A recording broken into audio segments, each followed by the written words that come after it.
నేను మళ్ళీ చెప్తున్నా, నిన్న జరిగింది దాడి కాదు, నిరసన మాత్రమే. దాడి మాది ఇంకో తీరుగా ఉంటుంది. కేసీఆర్ క్షమించినా మేము వదిలిపెట్టాం. మీ ఇష్టం వచ్చినట్టు, మా చేతిలో ఒక ఆయుధం ఉంది, మేము వాడతాం. ఎవడికి లేవు ఆయుధాలు? చాలా మంది చేతుల్లో చాలా ఆయుధాలు ఉన్నాయి, వాడతారు, తప్పకుండా వాడతారు. సందర్భం వచ్చినప్పుడు పెట్టుకుంటారా మాతో? మీరు మీ బలిపోయింది, మీ అహంకారం ఏంది?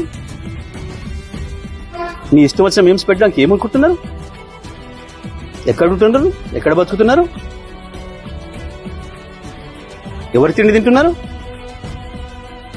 మీకు మీ మనవాళ్ళేమనుకుంటే ఇతరులు ఉన్నది మనుషులే కదా. లక్షలాది కోట్లాది మంది ప్రజల హృదయాల్లో స్థానం సంపాదించుకున్న నాయకుడి గురించి కదా మీరు మాట్లాడుతుంది. మాకు రావా? మాకు తెలియదా? మా త్యాగాలు చేసిన చరిత్ర మాకు లేదా? మళ్ళా కొంతమంది త్యాగాలు చేస్తాం, ఏమైతుంది? ఉంటారా?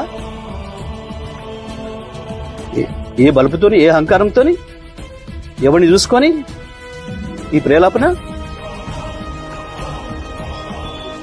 ఒక్కొక్క అక్షరం రాసే ముందు ఎంత జాగ్రత్తగా ఉండాలి, ఒక పదం మాట్లాడే ముందు ఎంత జాగ్రత్తగా ఉండాలి. నీది మీడియానా? నీది మీడియా హౌస్ కాదు, స్లాటర్ హౌస్. ఇంకా 2-3 కూడా ఉన్నాయి దాంతోపాటు. స్లాటర్ హౌస్ చెప్తాం తప్పకుండా, అందరి సంగతి చెప్తాం, ఎవరిని వదిలిపెట్టాం.